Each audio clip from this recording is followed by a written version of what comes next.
প্রিয় ভক্ত ও অনুরাগীবৃন্দ, এই মুহূর্তে যারা আমাদের সঙ্গে দূর থেকে যুক্ত হয়েছেন ও যারা কাছে এখানে রয়েছেন, সবাইকে আমাদের অনুধ্যানে স্বাগত জানাচ্ছি। আমরা সপ্তাহের প্রত্যেক দিন এক একটি বিষয় নিয়ে অনুধ্যান করি ও তারপর খানিকটা সময় প্রাণায়াম ও ধ্যান নিয়মিত অভ্যাস করে আসছি। তাই আশা করছি যারা দূর থেকে এই মুহূর্তে আমাদের সঙ্গে রয়েছেন তারা যুক্ত হতে পেরেছেন। আজকের দিনটি একটি বিশেষ দিন। আজ স্বামী বিবেকানন্দের পূর্ণ জন্মতিথি, আবির্ভাব তিথি, তা আমরা উদযাপন করেছি খুব ছোট আকারে। তো তখনই মনে হয়েছিল যে আজকের অনুধ্যান বোধহয় আমরা স্বামীজির ওপরে অন্যভাবে কিছু ভাবতে পারি, কিন্তু যেহেতু আমরা স্বামীজির কর্মযোগ নিয়েই ধারাবাহিকভাবে আলোচনা করছি, ফলে সেই বিষয়টিও আজকের আলোচনার ভেতরে আমরা যুক্ত করতে পারি। একদিকে স্বামীজির কথাও হতে পারবে, অন্যদিকে স্বামীজির কর্মযোগ, এই দুটোকেই আমরা একসঙ্গে যুক্ত করতে পারি। যে বিষয়ে আমরা আলোচনা করছিলাম, অর্থাৎ স্বামীজির কর্মযোগ, কর্মযোগের ভেতরে স্বামীজি যে বিষয়গুলো আলোচনা করেছেন, যে কর্ম কি, কর্মের সংজ্ঞা কি, কিভাবে কর্মযোগী হয়ে ওঠা যায়, তার বিভিন্ন দিক নিয়ে স্বামীজি আলোচনা করেছেন। সেই বিষয়গুলো আমরা বিস্তারিতভাবে এখানে আলোচনা করেছি। আজ আমরা মূলত যে বিষয়টি দেখব, যেখানে পরোপকারে নিজের উপকার, এটি হচ্ছে শিরোনাম। পরোপকার যে আসলে নিজেরই উপকার, সেই বিষয়টি নিয়ে আলোচনা করব। আমরা এর আগে আলোচনা করেছি এর আগের বিষয়গুলো নিয়ে, তাই আজকে আমরা এই বিষয়টি নিয়ে আলোচনা করব। অনেকের কাছে মনে হয়েছে যে কর্মযোগ খুবই কঠিন একটি বিষয়। কঠিন বিষয়, যে কোনো দার্শনিক চিন্তাই অত্যন্ত কঠিন, কিন্তু কঠিন বলে তাকে দূরে সরিয়ে রাখার কোনো অর্থ হয় না। কারণ কর্মযোগ অন্তত যদি আমরা বুদ্ধির দিক থেকে বোঝার চেষ্টা করি, সে বিষয়টি এত কঠিন কিছু নয়, কিন্তু করতে গেলে নিঃসন্দেহেই কঠিন। যেমন অন্যান্য যোগের সঙ্গে যদি তুলনীয় ভাবে আমরা ভাবি, যেমন ভক্তির কথা, ভক্তি হয়তো মনে হতে পারে যে খুব সহজ এবং সরল, কিন্তু ভক্তিও কি যথার্থ সহজ সরল? মোটেই তা নয়। তাই কোনো যোগী আপাতভাবে সরল মনে হতে পারে, কিন্তু কোনো যোগী সহজ এবং সরল এমন নয়, অনেক কষ্টসাধ্য। ধীরে ধীরে সাধককে অগ্রসর হতে হয়। তাই কর্মযোগ বিষয়ে স্বামীজি যে ধারণা দিয়েছেন, সেগুলো অন্তত আমরা বৌদ্ধিক বিশ্লেষণের দ্বারা বিচার বিশ্লেষণ করে সেগুলোকে বুঝতে আমরা নিশ্চয়ই পারি। স্বামীজি যেভাবে আলোচনা শুরু করেছেন পরোপকার কি নিজের উপকার, এই বিষয়টিতে তিনি দেখিয়েছেন যে প্রত্যেক ধর্মেরই তিনটে দিক রয়েছে। সেই দিকগুলো বলতে গিয়ে বলছেন, এক দার্শনিক দিক, দুই পৌরাণিক দিক এবং তিন আনুষ্ঠানিক দিক। প্রত্যেক ধর্মেরই এই তিনটে দিক রয়েছে, অর্থাৎ যেখানে তাত্ত্বিক বিশ্লেষণ, আলোচনা ইত্যাদি, সেগুলো তার দার্শনিকতার দিক। দার্শনিক বিশ্লেষণ সেখানে রয়েছে। দার্শনিক ভাব ছাড়া কোনো ধর্ম দীর্ঘদিন থাকতে পারে না। অপরপক্ষে এই দার্শনিক তত্ত্বগুলোকে সাধারণ মানুষের উপযোগী করার জন্যে আর এক শ্রেণীর শাস্ত্র রচিত হয়েছে, সেগুলো হলো পুরাণ কথা। এবং এই পৌরাণিক কাহিনী আপাতভাবে খানিকটা সহজ, কারণ তার ভেতরে গল্প রয়েছে, তার ভেতরে আখ্যায়িকা রয়েছে। তাই আখ্যায়িকার ভেতর দিয়ে যখন তত্ত্ব সাধারণ মানুষের কাছে এসে পৌঁছয়, সেটি হলো পৌরাণিক তত্ত্ব। এবং তারপরেও রয়েছে আনুষ্ঠানিকতা, রিচুয়ালস। এই রিচুয়ালসগুলো ধর্মের অঙ্গাঙ্গী ঠিক না হলেও ধর্মকে রক্ষা করার জন্যে নিঃসন্দেহে প্রয়োজনীয়তা রয়েছে। কিন্তু এই যে তিনটে দিক, অর্থাৎ যে কোনো ধর্মেরই, শুধু হিন্দু সনাতন ধর্মে নয়, যে কোনো ধর্মেরই এই তিনটে দিক রয়েছে। এক, দার্শনিক দিক; দুই, পৌরাণিক দিক; তিন, আনুষ্ঠানিক। এই তিনটি জিনিসেরই কোথাও কোনো কোনো ধর্ম কোনো একটির ওপরে অধিক গুরুত্ব আরোপ করে, আবার কোনো কোনো ধর্ম অন্যটির ওপর গুরুত্ব আরোপ করে।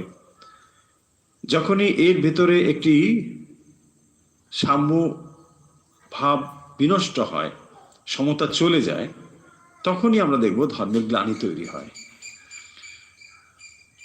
হিন্দু সনাতন ধর্মের ক্ষেত্রেও ঠিক এই ভাব রয়েছে। যখন সেই ধারা আমরা দেখছি বেদ উপনিষদ থেকে আমাদের কাছে এসে উপস্থিত হলো, তখন সাধারণ মানুষ ওই বেদ উপনিষদের কথাগুলোকে ঠিকভাবে গ্রহণ করতে পারল না। তারা ভাবলো যে এইগুলো ঠিক সাধারণ মানুষের কথা নয়, এগুলোকে তারা দূরে সরিয়ে দিল। এবং তার পরবর্তীতে যখন আমরা দেখছি পুরাণ কাহিনী, মানুষ সেগুলোকে খানিকটা গ্রহণ করতে পারলো। কিন্তু ধর্মের আরো কিছু দিক রয়েছে, যেহেতু ধর্ম মানুষ সবাইকে একসঙ্গে যুক্ত করতে চায়, ফলে আনুষ্ঠানিকতাকেও ধর্ম থেকে বাদ দেওয়া যায় না।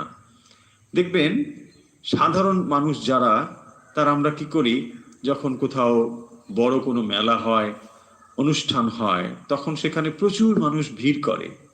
আমরা ভাবতে পারি যে আচ্ছা, এগুলোর কি প্রয়োজন রয়েছে? কারণ আত্মজ্ঞান লাভ করো, ব্যাস। অজ্ঞানীর মতন ওখানে গিয়ে মেলায় হইচই করা, এটা বোধহয় ঠিক নয়। কিন্তু দেখব যে ধর্ম যদি ঠিকভাবে অগ্রসর হয়, তার কিন্তু এই তিনটি দিক অবশ্যই দরকার, না হলে শুষ্ক হয়ে যাবে। যেমন তার প্রমাণ রয়েছে, ইতিহাস প্রমাণ করে দিয়েছে যে বৌদ্ধ ধর্ম এত তাত্ত্বিক বিশ্লেষণের উপর দাঁড়িয়েছিল, এত দার্শনিক চিন্তার উপর দাঁড়িয়েছিল, যে সাধারণ মানুষ তাকে নিতে পারল না। এবং পরবর্তীতে কি হয়ে দাঁড়ালো, সেটি তান্ত্রিকতা তার ভেতরে ঢুকে বৌদ্ধ ধর্ম নষ্ট হয়ে গেল। যে ভগবান বুদ্ধের এত ত্যাগ বৈরাগ্যের কথা ছিল, সে এসে এখন দাঁড়িয়েছে কোথায়? ওই টুকটাক তান্ত্রিক ভাব এর সঙ্গে যুক্ত হয়ে গেছে। এবং এখনো যদি আপনারা নর্থ ইস্টে যান, দেখবেন সেখানে এই ভাবটি প্রচুর পরিমাণে রয়েছে। মানুষ ওখানে বিশ্বাস করে এই ভূত প্রেত থেকে বাঁচতে হবে, তার জন্যে বাড়ির সামনে সব বড় বড় লাল, নীল, হলুদ নানা রকম সব কাগজ, ওই কাপড়গুলো রঙিন ঝুলিয়ে রাখে, পতাকা। হাওয়া ওটা থাকলে তাহলে কিন্তু আর ভূত প্রেত আসবে না। এই সব এতে পর্যবসিত হয়েছে। কারণ যদি কোনো ধর্ম গভীর তাত্ত্বিক বিশ্লেষণের উপর দাঁড়িয়ে থাকে, যেখানে কেবলমাত্র দর্শন চিন্তা চলছে, তাহলে কিন্তু সেই ধর্ম চিরস্থায়ী হতে পারে না, সাধারণ মানুষকে যুক্ত করতে পারে না। এই কথাগুলো স্বামীজি বলছেন যে তাহলে ধর্মের, প্রত্যেক ধর্মেরই এরকম কতগুলো দিক রয়েছে। যেমন তার দার্শনিক বিশ্লেষণ রয়েছে। আবার যদি মনে হয় যে না, কেবল পুরাণ কাহিনীর উপরই জোর দিয়ে আমরা ধর্মকে দাঁড় করাবো, তাহলেও কিন্তু হবে না। তাহলে আমরা কি করব? গোঁড়ামি এসে যাবে। দেখবেন এরকম অনেক ধর্ম রয়েছে, অনেকে এরকম বিশ্বাস করেন যে পুরাণ কাহিনীগুলো যেমন রয়েছে, প্রচুর পুরাণ কাহিনী রয়েছে, সেই পুরাণ কাহিনীগুলোকে আক্ষরিক অর্থে সত্য ধরে সেগুলো নিয়েই তারা বিচার বিশ্লেষণ করে চলেছেন। আসলে এগুলো সব সিম্বলিক, প্রতীকী এগুলো। কিন্তু ওর ভেতর দিয়ে যে তত্ত্ব, সেই তত্ত্বের গভীরে যাওয়ার জন্যই এগুলোকে বলা হয়েছে। কারণ কোনো একটি আখ্যায়িকা না হলে আমরা সহজে তত্ত্বকে ধরতে পারি না, সেই কারণের জন্য সেগুলো। কিন্তু ভুলে গিয়ে আমরা কি করি? কেবল সেই স্টোরিগুলোর ভিতরে মেতে থাকি। এটি আরেকটি বিপদের আশঙ্কা। আর কেবলমাত্র আনুষ্ঠানিকতা, সেটিও কিন্তু কাম্য নয়। কোনো ধর্মে যদি প্রচুর আনুষ্ঠানিকতা থাকে, এরকম অনেক রয়েছে, কেবল রিচুয়ালস। আপনি দক্ষিণ ভারতে যান, এরকম দেখবেন প্রচুর রয়েছে রিচুয়ালস।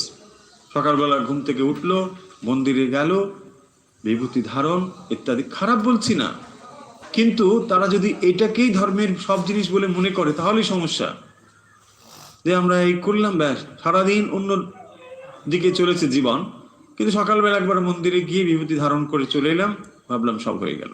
মূল বক্তব্য যেখানে, যে এই তিনটে জিনিস ধর্মে থাকবে, ধর্মকে রক্ষা করার জন্য এগুলো থাকবে, কিন্তু কোনটার ওপরে কিভাবে আমরা গুরুত্ব আরোপ করব সেটি লক্ষ্য করার বিষয়। আর একটু স্থূল উদাহরণ দিয়ে জিনিসটা বোঝার চেষ্টা করি, তাহলে আমরা স্পষ্টত বুঝতে পারবো। ধরুন ধানের কোন অংশ আমরা গ্রহণ করি? ধান থেকেই চাল হয়, চালটি আমাদের গ্রহণ করার বিষয়। কিন্তু এমন কথার অর্থ এই নয় যে তার তুষ যেটা রয়েছে, তুষটি কিন্তু ফেলে দিলেই যে চালটা থাকবে এটা না, কিন্তু ওটি আবরণ দরকার। চালকে রক্ষা করার জন্য আবরণ দরকার। এই আবরণটি কিন্তু আমাদের কাম্য নয়, মানে আমরা যে ওটিকেই লক্ষ্য করে যাব তা নয়, লক্ষ্য আমাদের চাল। ঠিক সেরকম ভাবে ধর্মের দার্শনিক দিক, বিশ্লেষণের দিক, এগুলোর অবশ্যই গুরুত্বপূর্ণ বিষয়, কিন্তু তার মানে এই নয় যে পৌরাণিক ভাব বা দার্শনিক ভাবগুলোকে রক্ষা করার জন্য যেগুলো রয়েছে, অথবা যে আনুষ্ঠানিকতা, এগুলোকে আমরা পরিহার করব, এটিও কিন্তু চলবে না। আশা করি আমরা এই পর্যন্ত বুঝতে পেরেছি। এইটি বলার পরে স্বামীজি আরেকটি জিনিস বলছেন, যে প্রতীক এবং ঈশ্বর, এইটি নিয়ে একটি আলোচনা তিনি করেছেন এখানে, যে ধর্মের প্রতীকের ব্যবহার পাওয়া যায়, কারণ প্রতীক ছাড়া আমরা কোনো চিন্তা করতে পারি না। প্রতীকের ধারণা অত্যন্ত গভীর। যেমন আমরা যে কোনো ভাব প্রকাশ করছি, শব্দ দিয়ে বলছি। ধরুন আমরা একটা শব্দ এখন বলছি, আপনি সেই শব্দের অর্থ বুঝতে পারছেন। কি করে এই কমিউনিকেশনটি হচ্ছে? বলছেন আসল হলো ভাব, ভাবকে বহন করার জন্য ভাষা দরকার। তাহলে ভাষা কি করে? ভাষা ভাবকে বহন করে।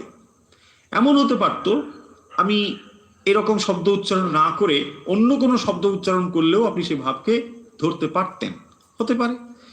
ইউনিভার্সাল ল্যাঙ্গুয়েজ আমরা যদি এরকম করি, আপনি নিশ্চয়ই তার অর্থ বোঝেন। ঠিক সেরকম ভাবেই স্বামীজি বলছেন যে এইগুলো হচ্ছে একটা সিম্বল বা প্রতীক। এই প্রতীকগুলো কি করে? আমাদের ভাবকে প্রকাশ করে। এখানে হচ্ছে ভাষার স্থান। তাহলে ভাব এবং ভাষা, কেন এই ভাব ভাষা? আমরা কি লিঙ্গুইস্টিক পড়তে এসেছি নাকি? না, আমরা ওই ক্লাস করতে আসিনি। আমরা আসলে বলতে চাইছি যে জিনিসটি, বা স্বামীজি ভাব এবং ভাষা সমন্বয় দিয়ে যে জিনিসটি বলতে চান, এই জগৎটি হচ্ছে একটি প্রতীক বা সিম্বল। দেখুন আরো গভীরে গিয়ে স্বামীজি এই কথাটি বলে ফেললেন, যে যা জগৎকে আমরা দেখতে পাচ্ছি এটি হচ্ছে একটি প্রতীক। এবং সেই প্রতীক কি করে? প্রতীকের কাজ কি? প্রতীক আপনার কাছে কোনো একটি বিষয়কে প্রতীতি দেয়, প্রকাশ করে, তাকেই বলা হয় প্রতীক। কোনো একটি জিনিসকে যা আমরা বলতে চাই, আপনি সেই ভাবটিকে যখন ধরতে পারেন তখন তাকে বলা হয় প্রতীক। আসলে ওই বিষয়টি তার দ্বারা যেন প্রকাশিত হচ্ছে। স্বামীজি বলছেন এই জগৎটি হচ্ছে ঈশ্বরের প্রতীক, এই সমগ্র জগৎটি হচ্ছে ঈশ্বরের প্রতীক। খুব গভীরভাবে বিশ্লেষণে, গভীরভাবে ভাবার, যে যা আপনি দেখতে পাচ্ছেন, যত বস্তু দেখতে পাচ্ছেন, জড়বস্তু, বিষয়, মানুষ, যত কিছু, গাছপালা, পশু পাখি, প্রত্যেকটি এক একটি ভাবকে আপনার কাছে প্রকাশ করে দেয়। এক একটি ভাব শুধু প্রকাশ করছে। আসলে বস্তু কি, তার থেকে বড় কথা কোন ভাব আপনার কাছে প্রকাশ করে।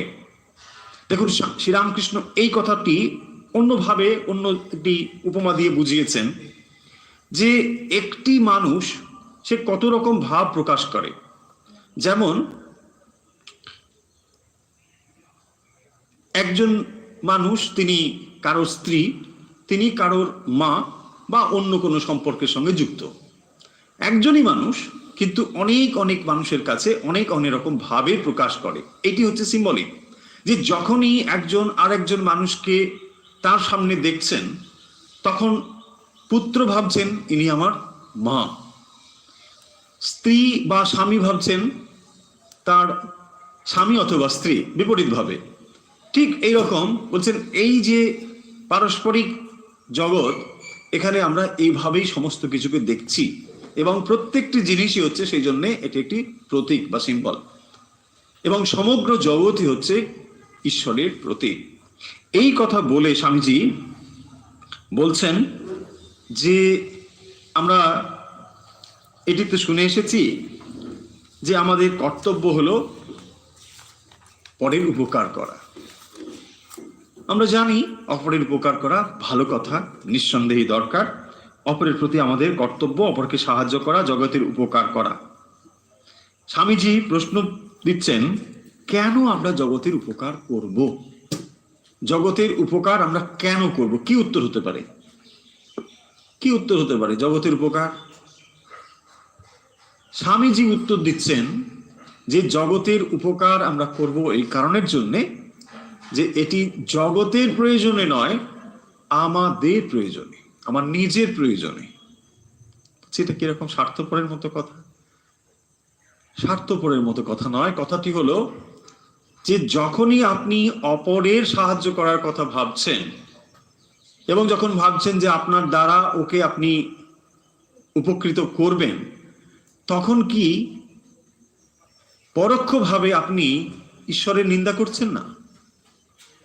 কারণ এই বিশ্ব ব্রহ্মাণ্ড ঈশ্বরের, এবং যখনই আপনি আপনার ক্ষুদ্রতাকে প্রকাশ করছেন, আপনি তার প্রকাশকে সাহায্য করবেন, তখন তো আমরা কেবলমাত্র নিজের অহংকারকেই প্রকাশ করছি যে আমি পরোক্ষভাবে তোমাকেই সাহায্য করছি। এবং এইটি স্বামীজি শিখেছিলেন ওই সেই দক্ষিণেশ্বরের যে ঘটনা আপনারা বারবার শুনেছেন, বহু জায়গায় শুনেছেন, যে যখন শ্রীরামকৃষ্ণ বলেছিলেন যে ওই বৈষ্ণব ধর্মের কথা আলোচনা হচ্ছিল, যেখানে জীবে দয়া ইত্যাদি, তো তখন শ্রীরামকৃষ্ণ কি বললেন? না, জীবে দয়া করবার তুমি কে? এই যে দয়া শব্দটি শ্রীরামকৃষ্ণের পছন্দ হয়নি। রয়েছে জীবে দয়া তব পরম ধর্ম, জীবে দয়া তব কই ইত্যাদি রয়েছে না? বৈষ্ণব ধর্মে এরকম দয়ার কথা বলা হয়।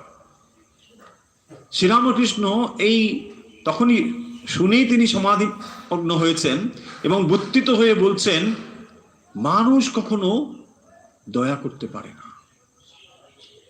এবং শ্রীরামকৃষ্ণের এই কথা শুনে স্বামীজি তখন কি বলেছিলেন? যে ভগবান যদি দিন দেন তাহলে জগৎকে এই কথা শোনাবো। এবং ঠাকুরের কথায় আজ এক নতুন আলোক দেখতে পেলাম। স্বামীজি তখন তিনি নরেন্দ্রনাথ, কিন্তু এই কথা তিনি বলেছিলেন যে ভবিষ্যতে তিনি জগৎকে এই কথা শেখাবেন, শোনাবেন। কোন সেই কথা? না, তুমি দয়া করতে পারো না, জীব মানুষকে দয়া করতে পারবে না। কি করবে? শিব জ্ঞানে জীব সেবা। দেখুন এখানেই আসল জিনিসটি দাঁড়িয়ে রয়েছে, শিব জ্ঞানে জীব সেবা। আমরা এখন এই কোটগুলো যত্রতত্র শুনতে পাই, মানুষ বিশেষ প্রয়োজনে এগুলোকে ব্যবহার করে, কিন্তু আসল দার্শনিক বা আসল চিন্তা যেখানে রয়েছে দেখুন, সেটি হলো শিব জ্ঞানে। এখানে যদি কম্প্রোমাইজ হয়ে যায় তাহলে কিন্তু এটা জিরো, মূল্য কিচ্ছু নেই। এটা একমাত্র আত্মপ্রতিষ্ঠা, আত্মপ্রচার ছাড়া আর এর ভ্যালু কিচ্ছু নেই, একদম জিরো। শিব জ্ঞানে এই অংশটি হচ্ছে গুরুত্বপূর্ণ। শিব জ্ঞানে জীব সেবা। কেবলমাত্র যদি জীব সেবা করছি বলেই করতে থাকি, অবশ্য এখন অনেকে জীব সেবা না করে জীব সেবা বলে, হ্যাঁ জীব ভ না করে ব করে, সেটা একটা অর্থ আছে অবশ্যই। কিন্তু এই জীব সেবা যদি করতে যাই তাহলে কি হবে? অহংকার, একমাত্র অহংকার, আমি এই করলাম, আমি ওই করলাম, এইসব হবে। কিন্তু যদি শিব জ্ঞানে জীব সেবা হয়, এটি হলো কমপ্লিট আদর্শ।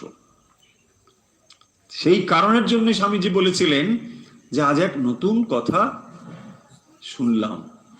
শ্রীরামকৃষ্ণের মুখে এক নতুন আলোক তিনি দেখতে পেয়েছিলেন, এবং সেটি হলো শিব জ্ঞানে জীব সেবা। সে কথাই এখানে বলছেন যে যখন আমরা এই জগতের প্রতি মনে করছি যে আমি কাউকে সাহায্য করব, আমরা তা করতে পারি না। তাহলে স্বামীজি কি বলতে চান? স্বামীজি বলতে চান যে ভালো করে বোঝো, তোমার সাহায্যের অপেক্ষা করছে না কেউ। জগৎ তোমার সাহায্যের বিন্দুমাত্র অপেক্ষা করে না। ভগবান এমন গর্তে পড়ে যাননি যে তুমি সামান্য একটা কীট কিছু না করলে তার কিছু এসে যায়, কিচ্ছু হবে না। ভগবান যিনি বিশ্ব ব্রহ্মাণ্ড, এরকম অসীম অনন্ত কোটি ব্রহ্মাণ্ডের যিনি অধিপতি, আমরা সাধারণ জীব তার কিছুই করতে পারি না, ভাবাও ধৃষ্টতা। সেই জন্য বলছেন পরোপকার আসলে তোমার নিজেরই উপকার। তুমি যা করতে পারো নিজেকেই করতে পারো, তাহলে পরোপকার আপনি কেন করবেন? নিজেরই দরকার, নিজেরই দরকার। সেই ইঙ্গারসোলের কথা মনে আছে? স্বামীজি যখন বিদেশে গিয়েছেন, তো ইঙ্গারসোল স্বামীজিকে বলছেন ওই কমলা লেবুর, আমি পুরো পৃথিবীটাকে একদম কমলা লেবুর মতো রস বার করে নিতে চাই, আপনি এসব কি করছেন? তো স্বামীজি তখন বলেছিলেন, আমি রস বার করছি, তোমার থেকে ভালো রস পাচ্ছি।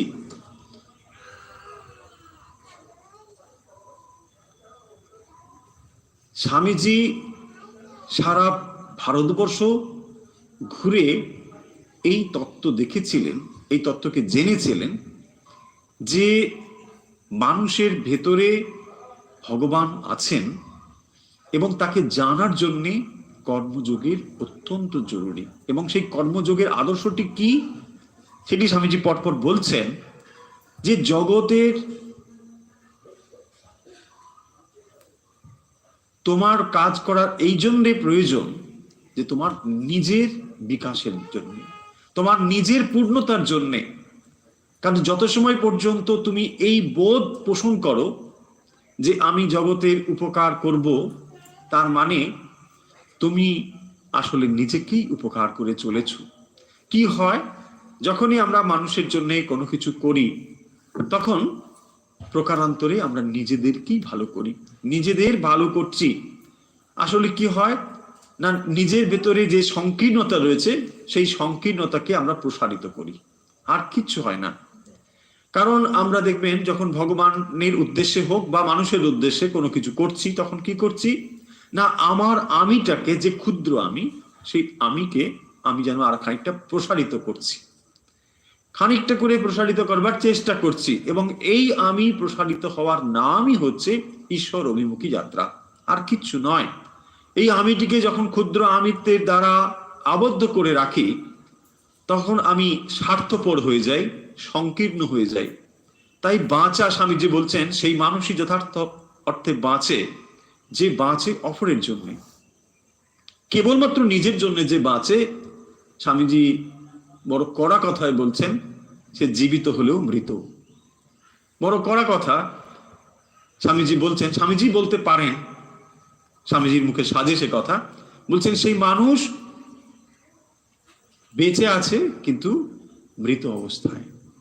কারণ যে নিজের জন্য আমি নিজেই সুখী হব, কিন্তু যেটা হওয়া যায় না, সেটি বারবার ধর্ম প্রমাণ করে দিয়েছে। কারণ এই কোনো একটি জায়গাকে বাদ দিয়ে আমরা কখনোই সার্বিক উন্নয়ন ভাবতেই পারি না। যেমন আপনি যদি খুব ফিজিক্যাল লেভেলে ভাবেন যে শরীরের কোনো একটি অংশকে অবহেলা করে আপনি যেমন সুস্থ জীবন যাপন করতে পারেন না, পারবেন না। আপনি ভাবছেন না আমার হাতটা ঠিক আছে, আমি অন্য লিঙ্কসগুলো নিয়ে বলছি না, হবে, কিন্তু আপনি ঠিক পূর্ণ স্বাস্থ্য অনুভব করতে পারবেন না, ওটাও আপনার দরকার। ঠিক একই রকম ভাবে এই বোধ যখন আমাদের প্রতিষ্ঠিত হবে, ধর্ম আমাদের সে কথাই বলছেন যে যত সময় পর্যন্ত আমি থেকে আপনি পৃথক, তত সময় পর্যন্ত এই জগতের যত রকম অনৈতিক জিনিস সমস্ত তৈরি হয়েছে পৃথক বোধ থেকে। ধর্ম কি বলে? ধর্ম একত্বের কথা বলে, এত বৈচিত্র্যের ভেতরেও একত্বের কথা বলে, এবং সেটি হচ্ছে ধর্মের মূল ভিত্তি। যত সময় পর্যন্ত আমরা পৃথক পৃথক বোধ করছি, তত সময় পর্যন্ত অনৈতিক ভাব আমাদের ভেতর থেকে যাবে না। যদি আমি বুঝি যে আপনার থেকে চুরি করা মানে সেই চুরিটা আমার ভেতরেই ঢুকছে, তাহলে কি আমি চুরি করব? যত সময় পর্যন্ত আমি বুঝবো যে আপনার বুকে ছুরি মারা মানে আমি নিজের বুকেই ছুরি মারি, এই কথা যত সময় পর্যন্ত না বুঝবো তত সময় আমি কেন তা করব না? আমি তাই করব, জগৎ তাই করে চলেছে। কিন্তু আমরা এই কাজটি ধর্মের নিরিখে, ধর্মের দিক থেকে বোঝার চেষ্টা করব।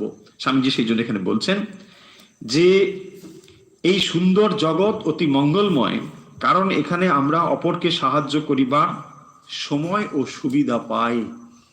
বলছেন যে এই ক্ষেত্র, এই পৃথিবী এমন একটি সুন্দর জায়গা যেখানে আপনি মানুষের সাহায্য করতে পারেন, আপনাকে সেই সুযোগটুকু দেওয়া হয়েছে।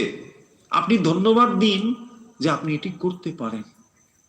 সেই রকফেলারের গল্প, স্বামীজির জীবনে রকফেলারের গল্প রয়েছে। রকফেলার প্রচুর টাকার মালিক, কিন্তু এক পয়সাও কোথাও দান করেন না তিনি। তো স্বামীজি যখন তার কাছে গিয়ে উপস্থিত হয়েছেন, স্বামীজি টেবিলে একটা লিখছেন, ঢুকছেন। ভদ্রলোক, খুব অহংকার রয়েছে, অর্থ। তো স্বামীজি বলছেন, তার দিকে না তাকিয়ে বলছেন, এইসব অর্থ সব ভগবানেরই, ঈশ্বরেরই, আর আমি দেখতে পাচ্ছি ঈশ্বর তোমাকে দিয়ে অনেক কাজ করাবেন ইত্যাদি। তো তখন ওই ভদ্রলোক আরো চটে গিয়েছেন। একজন সন্ন্যাসী, তিনি যখন অর্থের কথা বলছেন, একজন ধনী ধনকুবের, তো তখন তার গায়ে লাগারই কথা। তিনি বলছেন, হ্যাঁ, পরের ধন সবাই বেশি দেখে। বলছেন আসলে তিনি তো ভিখিরি, তো সেই জন্য বলেছেন, হ্যাঁ, পরের ধন সবাই বেশি দেখে। তারপরে বলছেন যে না না, তোমাকে দিয়ে অনেক কাজ হবে। বলছে হ্যাঁ হ্যাঁ ঠিক আছে। খুব ভালো লাগলো না কথাগুলো, ঠিক আছে। উনি খানিকটা এরকম কথাবার্তার পর চলে গেলেন। বেশ কয়েক সপ্তাহ পরে একটা কাগজ নিয়ে এসেছেন, তিনি অনেক দান করেছেন, একটা প্রচুর বড় অঙ্কের অর্থ মানব সেবার জন্য দান করেছেন, এবং সেই কাগজ খবরটা বেরিয়েছে। সেই খবরটা নিয়ে স্বামীজির টেবিলে খানিকটা এভাবে ফেলে দিয়েছে, অহংকার ভাবে ফেলে দিয়েছে টেবিলে। দেখুন, আপনি বলেছিলেন আমার টাকা আমি কিরকম দান করেছি, দেখুন। আমি তো বলেছিলাম তোমার টাকা অপরের জন্য কাজে লাগবে, আমি তো বলেইছিলাম। উনি আশা করছেন স্বামীজি তাকে ধন্যবাদ দেবেন। বলছেন আপনি আমাকে ধন্যবাদ দিন যে আপনি বলেছিলেন এরকম। বলছে আরে ধন্যবাদ তোমারই আমাকে দেওয়া উচিত, কারণ আমি তো বলেছিলাম এই অর্থ তোমার নয়, ভগবানেরই অর্থ তোমার কাছে গচ্ছিত রয়েছে এবং তা জগৎ কল্যাণে কাজে লাগবে, এবং সত্যি তা লাগে। আর সারা বিশ্বে রকফেলার ফাউন্ডেশন কত কাজ করছে, প্রচুর কাজ করছে। তো দেখুন, তার সূচনা এখানে হয়েছিল। অর্থাৎ আপনি জগৎকে দিচ্ছেন আপনার নিজের পূর্ণতা অনুভব করার জন্য, জগতের বিন্দু মাত্র প্রয়োজন নেই, এই কথা যেন আমরা মাথায় রাখি। স্বামীজি সে কথা বলছেন যে আসলে জগতের উপকার করছি, এই বোধটি হচ্ছে আমাদের অহংকার। আমরা জগতের উপকার বিন্দু মাত্র করতে পারি না। জগৎ আমার কাছে বিন্দু মাত্র ঋণী নয়, আমি জগতের কাছে ঋণী। কারণ জগতের কাছে আমি কেন ঋণী? দেখুন, যারা হসপিটালাইজড হয়েছেন, কিছুদিনের জন্য যদি অক্সিজেন ব্যবহার করতে হয়, না করতে হোক, যাদের হয়েছে তাদের অভিজ্ঞতা থেকে আমরা শিখেছি যে অক্সিজেনের বিল দিতে গেলে অনেক টাকা দিতে হয়। যদি কিছুদিন আপনি অক্সিজেন ব্যবহার করেন, তো সারা জীবনে আমরা যে অক্সিজেন ব্যবহার করেছি ঠিক টুডে, তার বিল দেওয়া বোধহয় একটা মানব জীবনে সম্ভব নয়, তাই না? দেখুন, আমরা কত কিছু পাচ্ছি, কত কিছু। জন্মগ্রহণ করার পর একটা সুন্দর পৃথিবী পেয়েছেন, অনুভব করার মতো একটা হৃদয় পেয়েছেন, বিচার বিশ্লেষণের জন্য একটা মস্তিষ্ক পেয়েছেন, একটা সুন্দর শরীর পেয়েছেন, এত আলো বাতাস পৃথিবী, কত কিছু দেখেছেন। তারপরেও আমরা বলি ভগবান তুমি আমার কি করিয়াছ? আরে তিনি আপনাকে প্রকাশ করেছেন বলে এই প্রশ্ন করার সুযোগ পেয়েছেন, তা নাহলে সুযোগই থাকতো না প্রশ্ন করার। আমরা এতটাই অকৃতজ্ঞ। ভগবান সবই দিয়েছেন, এই ঋণ বোধ আমাদের ভেতরে যেন থাকা উচিত যে আমরা ঋণী, ঈশ্বর আমাদের কাছে কোনো ঋণী নয়, আমরাই বরং জগতের কাছে ঋণী। প্রত্যেকটি মানুষ যে আমরা যেখানে রয়েছি, এই জগৎ থেকে তো নিয়েই আমরা রয়েছি। আপনি দেখুন তো, এই শরীর ধারণ করার জন্য অন্তত পক্ষে কয়েক লক্ষ মানুষের সাহায্য ছাড়া আমরা বেঁচে থাকতে পারি না। খুব স্বাভাবিকভাবেই দেখুন, যখন আমরা প্রসাদটা গ্রহণ করছি, ওই প্রসাদের জন্যই খুব সরাসরি ভাবে, প্রত্যক্ষভাবে কতগুলো মানুষ যুক্ত হয়ে রয়েছে। এ এসে আমাকে এটা দিয়ে গেল, ও এটা দিয়ে গেল, ও ওখানে রান্না করেছে, এবং সেগুলো যখন তৈরি হচ্ছে অন্যত্র, সেখানে আরো কত মানুষের সহায়তা প্রয়োজন হয়েছে। এইভাবে দেখলে হাজার হাজার লক্ষ লক্ষ মানুষের সহায়তার দ্বারাই আমরা বর্তমান জীবন যাপন করবার সুযোগ পেয়েছি। তাই এই জগতের কাছে আমরা সকলেই ঋণী, এবং সেই ঋণ আমাদের পরিশোধ করতে হবে যতটা আমরা পারি। এটি হচ্ছে মানে জগতের কাছে আমাদের দায়বদ্ধতা। যতগুলো সভ্যতা আমাদের পৃথিবীতে এ পর্যন্ত এসেছে, গ্রিক সভ্যতা অত্যন্ত উন্নত সভ্যতা, এবং এই গ্রিক সভ্যতা ইতিহাস তার সাক্ষী। গ্রিক সভ্যতাতে এরকম একটি শপথের কথা রয়েছে, যে যেখানে প্রত্যেকটি নাগরিককে এই শপথ নিতে হয় যে যে পৃথিবী তুমি দেখতে পাচ্ছ, যে গ্রিস তুমি দেখতে পাচ্ছ, মৃত্যুর সময় তুমি এমন রেখে যাবে যাতে তুমি জন্মের সময় যেমন দেখেছিলে তার থেকে যেন উন্নততর হয়। প্রত্যেক নাগরিককে এই শপথটুকু নিতে হয়। দেখুন কত সুন্দর ভাব, অত্যন্ত মহৎ ভাব। আর আমরা কি করছি? না, ও মরুক, আমারটা আগে চাই। রাস্তাঘাটে বেরোলেই বোঝা যায়, আমরা সাধারণ সিভিক সেন্সটুকু ভুলে যাই। রাস্তায় বেরোলে ও মরুক, আমি থুতু ফেলে দিচ্ছি, কার গায়ে পড়ছে আমি লক্ষ্য করছি না, আমার ফেরার দরকার, আমি ফেলে দিলাম। এই চলছে। জগৎ আমার কাছে বিন্দু মাত্র ঋণী নয়, আমি জগতের কাছে ঋণী, এবং সেই ঋণ আমাদের পরিশোধ করতে হবে। কারণ এই জগৎ থেকেই আমরা সব কিছু নিয়েছি, শরীর পঞ্চভূতের তৈরি, এখান থেকেই সমস্ত কিছু নিয়েছি। স্বামীজি এই ভাবটি দিচ্ছেন এই কথাগুলোর ভেতর দিয়ে, যে প্রথম এটি ধারণা করো যে জগৎ তোমার থেকে কিছু আশা করে না, তুমি জগৎকে দিয়ে নিজে পূর্ণতা অনুভব করো তোমার নিজের প্রয়োজনে। এই আলোচনাগুলো করার পরে স্বামীজি খুব সংক্ষেপে যে জিনিসগুলো বলেছেন, আজকে আমরা সেগুলোকেই মূলত, সেই পয়েন্টসগুলো আজকে ধরার চেষ্টা করব। ছোট্ট ছোট্ট পয়েন্টস, কতগুলো জিনিস রয়েছে, তাহলে আমরা এই বিস্তারিত যে আলোচনাগুলো তাকে জিস্ট আকারে মনে রাখতে পারবো, খুব সহজেই মনে রাখতে পারবো। প্রথম কথা হলো যে আমরাই জগতের কাছে ঋণী, জগৎ আমাদের কাছে একেবারেই ঋণী নয়, আমরাই বরং জগতের কাছে ঋণী। এটি হলো প্রথম কথা। এবং এই ঋণ আমরা যদি অনুভব করি, কেবল তখনই আমরা অপরের জন্যে কোনো কিছু করার তাগিদ অনুভব করব।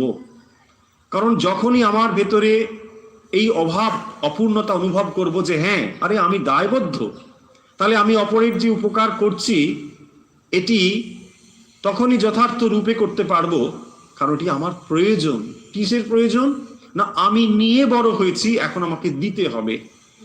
এই দেওয়ার জন্যে আমার কোনো অহংকার নেই, কোনো গৌরব নেই।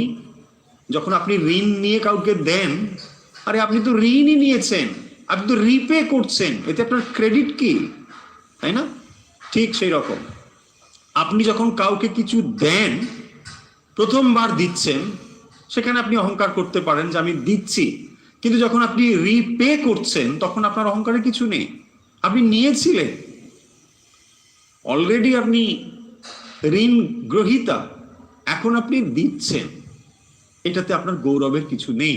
প্রথম পয়েন্টস হচ্ছে এইটি, আমাদের বুঝতে হবে যে আমরা সকলেই জগতের কাছে ঋণী, এবং সেই ঋণ পরিশোধ করাই আমাদের কর্তব্য। এখন এই কর্তব্য কিভাবে আমরা করব? না, জগতের যখন আমরা কল্যাণ সাধন করছি, তার জন্য আমরা আগেও সেই পয়েন্টসগুলো আলোচনা করেছি, যে যখনই আমরা কোনো কাজ জগতের জন্য করছি, সেটি ছোট কিংবা বড় যাই হোক না কেন, এবং সে কথা আমরা আগেও বলেছি যে কর্মযোগ কখনো এই কথা বলে না যে এইটি কর্মযোগের কাজ এবং এইটি কর্মযোগের কাজ নয়, এ কথা কিন্তু কখনোই এখানে আলোচিত হয়নি। যেমন আমরা বুঝি যে মন্দিরে গিয়ে পুজো করা ভালো কাজ, আবার রান্নাঘরে রান্না করা ঠিক জাগতিক কাজ, এটা আমরা যেমন মনে করি, কিন্তু কর্মযোগের দৃষ্টিতে এ দুটোর ভিতরে কোনো বিভাজন নেই। দুটো কাজই একই কাজ, কিন্তু কোন ভাব নিয়ে কাজ করছি, কোন উদ্দেশ্য নিয়ে কাজ করছি, সেটি মূল কথা। এমন হতে পারে আমরা মন্দিরে কাজ করেও, সরাসরি বিগ্রহের সেবা করেও জাগতিক কাজ করছি, আবার রান্নাঘরে কাজ করেও স্পিরিচুয়াল প্র্যাকটিস করছি, সম্ভব। এই দুটো একেবারেই হওয়া সম্ভব এই কারণের জন্যে যে কর্মের প্রতি আমাদের কোন ভাব রয়েছে সেটি গুরুত্বপূর্ণ, সেটি মনে রাখতে হবে। এর পরের পয়েন্টটি স্বামীজি বলছেন যে এই বিশ্ব ব্রহ্মাণ্ডে একজন ঈশ্বর আছেন। এটা কিরকম কথা হলো? তাকে স্বামীজি প্রমাণ করেছেন, বুঝিয়েছেন যে যদি তুমি কর্মযোগ, অনেকে দেখবেন বলতে আমরা শুনেছি, অনেক মানুষ এরকম ভাব পোষণ করেন, আমি ঠিক ঈশ্বরে বিশ্বাস করি না, পরোপকারে বিশ্বাস করি। তার একটি জ্বলন্ত উদাহরণ হয়ে রয়েছে তৎকালীন সময়ে কে? ঈশ্বরচন্দ্র বিদ্যাসাগর। তিনি বলেছেন, এই ভাব প্রকাশ করেছেন এবং তার গ্রন্থাবলীতেও এরকম রয়েছে যে তিনি মানুষের উপকার করতেন। আমরা জানি দয়ার সাগর, তিনি মানুষের উপকার করতেন, কিন্তু কেন উপকার করবেন? লজিক কি? উপকার করবেন এই কারণের জন্যে যে এই জগতে একজন ঈশ্বর আছেন। তাহলে উপকারের দুটো দিক হলো, অর্থাৎ কর্মযোগীর দুটো দিক হবে। এক, তিনি ঈশ্বর প্রীতির জন্য কর্ম করতে পারবেন, আর না যদি হয় জগতের হিতের জন্য, মানে সেই আত্মহিত, জগতের হিত মানে আত্মহিত, এবং সেটি হচ্ছে সকলের জন্যে, প্রত্যেক মানুষের জন্য তিনি করছেন, কোনো একটি নির্দিষ্ট মানুষের জন্য নয়। তাহলে সেটি কিন্তু হবে না, কর্মযোগ হবে না। কর্মযোগ তাহলে কি হবে? বহু জন সুখায় বহু জন হিতায় অথবা ঈশ্বর প্রীত্যর্থম, ভগবত প্রীতির জন্য যদি আপনি করেন, অথবা বহু জনের জন্য, বহু জনের সুখে হিতের জন্য করেন, এটি হবে একমাত্র দৃষ্টিভঙ্গি কর্মযোগী। তবে সেটি কর্ম করা হবে, সেটি যেমনই কর্ম হোক না কেন। স্বামীজি সেজন্য বলছেন যে এই জগৎ যে ভেসে বেড়াচ্ছে এমনি এমনি কোনো কার্যক্রম সম্পর্কহীন, এটা কিন্তু হতে পারে না। এই জগতের একজন নিয়ন্তা আছেন, তুমি বুঝতে পারো না বুঝতে পারো। আমরা এই আলোচনাগুলো দীর্ঘভাবে করেছি, বেদান্ত আলোচনা করার ক্ষেত্রে, উপনিষদ আলোচনার ক্ষেত্রে আমরা বারবার সে কথাগুলো বলেছি যে সৃষ্টিকে যখন দেখতে পাচ্ছি তখন স্রষ্টা নিশ্চয়ই আছেন, এ বিষয়ে কোনো সন্দেহ থাকার কথা নয়। তার কারণ হলো, খুব লজিক্যালি যদি ভাবেন, আপনি এমন কোনো ক্রিয়েশন জানেন যে উইদাউট এনি ক্রিয়েটার? নো, কোনো আপনি লজিক্যালি এস্টাবলিশ করতে পারবেন না যে কোনো না কোনো জিনিস যখন তা তৈরি হয়েছে, এবং তৈরি হওয়ার জন্যে একাধিক জিনিস লাগবে, একটি উপাদান হতে পারে না। একটি উপাদান অর্থাৎ একটি ম্যাটার, আর একটি লাগবে কোনো ব্যক্তি অথবা অন্য কোনো, এই জিনিসটি লাগতেই হবে। তাই একাধিক উপাদান ছাড়া কোনো বস্তু তৈরি হতে পারে না। এটি হচ্ছে ম্যানুফ্যাকচারের প্রথম শর্ত, এটি হতেই হবে। তাকে বলা হয় উপাদান কারণ, টেকনিক্যাল ওয়ার্ড, আর এটি হচ্ছে নিমিত্ত কারণ। তার মানে একটা ইন্টেলেক্ট দরকার। ধরুন আপনি একটি কোনো কিছু করছেন, একটি দ্রব্যের সঙ্গে আরেকটি দ্রব্যের মিশ্রণ তৈরি করছেন, খুব সামান্য একটা জিনিস, কিন্তু যখনই এটি করছেন, একটি কম্পাউন্ড তৈরি করছেন, সেই কম্পাউন্ডটি তৈরি করার জন্য একটি ইন্টেলেক্টের দরকার হয়েছে। আপনি বলবেন হ্যাঁ রোবটে করছে, আরে রোবট হলেও কি আছে, রোবটটাকে ব্যবহার করার জন্যই তো একটা ইন্টেলেক্ট সেখানে কাজ করেছে, যন্ত্রকে ব্যবহার করার জন্য তো একটা শক্তি রয়েছে, চেতন শক্তি নিশ্চয়ই দরকার হয়েছে। ঠিক সেইভাবে একটি চেতন এবং জড়ের সঙ্গে সম্পর্ক না হলে কোনো ক্রিয়েশন সম্ভব নয়। যদি এটি আমরা ভালো করে বুঝি, এই যে বিশ্ব ব্রহ্মাণ্ড চলছে তা কি এমনি এমনি চলছে, জাস্ট চলছে? ইম্পসিবল, হতে পারে না। আমরা গায়ের জোরে বলতে পারি ভগবান টগবান মানি না, আসলে ভগবান মানি না বলে যারা বলেন তার অধিকাংশই হয়তো গভীরভাবে বিশ্লেষণ করে দেখেন না যে কি কথা বলছেন। আমি যদি বলি সূর্য আমি তোমায় মানি না, কথাটা যেমন হাস্যকর হয়, আমি ঈশ্বর মানি না কথাটাও ঠিক ততটাই হাস্যকর হয় বা ততোধিক হাস্যকর হয়। কারণ আমি যে শক্তিতে কথা বলি ঈশ্বর রয়েছেন, তাকে তাহলে আমরা দেখতে পাচ্ছি না কেন? প্রথম এই প্রশ্নটি হয়, মানে বাচ্চা থেকে বুড়ো এই প্রশ্ন সকলের মনে আসবে যে যদি তিনি থাকেন তাকে আমরা দেখতে পাচ্ছি না কেন? তার উত্তর হলো, যে কোনো ক্রিয়েশনের ক্রিয়েটার সেখানেই যে থাকবেন এমন কোনো কথা নেই। আচ্ছা, এই যে ক্রিয়েশন, এই ক্রিয়েশনের ক্রিয়েটার কোথায় আপনি দেখতে পাচ্ছেন? আপনি বলবেন ন, এর কোনো ক্রিয়েটার নেই। এটা অ্যাবসার্ড, বলা যায় না। আপনি যত কিছু দেখছেন, আপনি ক্রিয়েশন দেখছেন, ক্রিয়েটারকে দেখছেন না। খুব ভালো করে চিন্তা করে দেখুন, আপনি অবজেক্ট দেখছেন, আর অবজেক্ট হচ্ছে ক্রিয়েশন, নট ক্রিয়েটার। তো যখনই আপনি অবজেক্টকে দেখছেন তখনই আপনি স্রষ্টাকে দেখতে পাচ্ছেন না। স্রষ্টা ছাড়া কোনো ক্রিয়েশন সম্ভব নয়, সৃষ্টি সম্ভব নয়। কিন্তু আপনি যখনই সৃষ্টিকে দেখছেন, আপনি স্রষ্টাকে দেখছেন না। বলছেন আচ্ছা, বুঝলাম। এই জগতের ক্ষেত্রে যখন এই জড় জিনিসের কথা আমরা বলছি, এবং এই বিশ্ব ব্রহ্মাণ্ডের ক্ষেত্রে যিনি সৃষ্টি করেছেন এবং যা দিয়ে সৃষ্টি করেছেন তিনি হচ্ছেন একই বস্তু। অর্থাৎ উপাদান কারণ এবং নিমিত্ত কারণ এখানে পৃথক নয়। অর্থাৎ যিনি এটিকে তৈরি করেছেন তিনি এর ভেতরেই চেতন শক্তি রূপে রয়েছেন। এইটি ভালো করে বুঝতে হবে। যা তৈরি হয়েছে তার ভেতরেই তিনি চেতন রূপে রয়েছেন। তাই জড় এবং চেতন ছাড়া কোনো সৃষ্টি সম্ভব নয়। এবং প্রত্যেকটি অ্যাকশনের জন্য একটি চেতন জিনিস দরকার। জড় নিজে কখনো মুভ করতে পারে না, জড়ের ভেতরে কোনো ক্রিয়াশীলতা থাকতে পারে না। সেই জন্য একটি চেতন রয়েছে এবং সেই চেতনই হচ্ছে নিঃস্বর। এই সমগ্র জগৎ যা দেখতে পাচ্ছি তার পেছনে যে নিমিত্ত কারণ সেটি হচ্ছে নিঃস্বর, এবং তিনি এই জগৎ রূপে ম্যানিফেস্টেড হয়েছেন। এটা আমরা অন্যত্র আরো দীর্ঘায়িতভাবে আলোচনা করব, আমরা করেওছি। তাহলে দ্বিতীয় পয়েন্ট হলো ঈশ্বর আছেন। এই জগতের সৃষ্টি স্থিতি প্রলয়ের কারণ হিসেবে ঈশ্বর রয়েছেন।